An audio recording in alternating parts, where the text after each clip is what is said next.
As this morning's special guest arrives at the table, students prepare for butchery. But unlike most days at the Clark Meat Center, there isn't a single knife in sight. These students are going old school. Way old school. Today, these students are taking a slice of the caveman life by only using handcrafted stone tools. And that's going to separate our ham or leg from our loin and our belly. For this past term, students in Dr. Lauren Davis's archaeological lithics class have been hammering away at recreating technology that founded our species.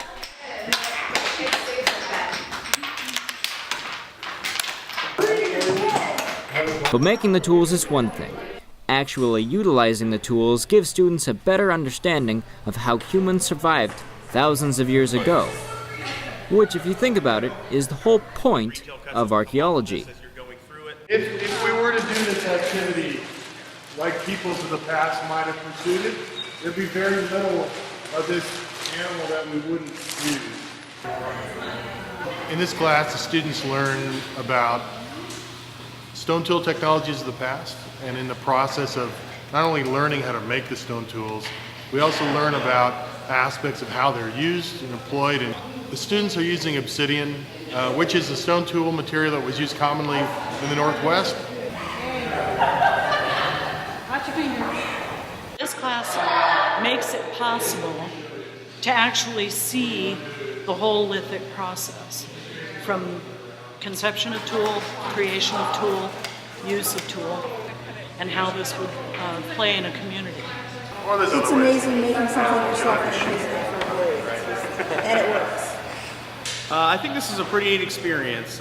Seeing these guys come in here with obsidian tools and stuff they had back in ancient times, a little bit more archaic than I'm used to. I still think they do a great job with the tools that they have.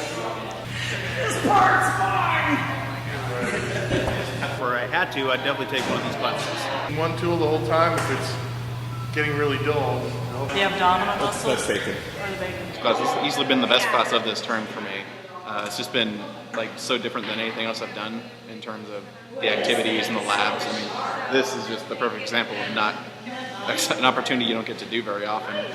And what happens to the rest of the meat once it's been butchered? You want to throw it in there, barbecue sauce. If we want to, we can take it home. I'm personally not going to because I don't have an easy way to store the meat. So I'm going to gift it to someone who would like to take it home. That will expose your knuckle too, and then eventually your eye around it. From the Clark Meat Center, this is Hayden Wilcox for the Beaver News.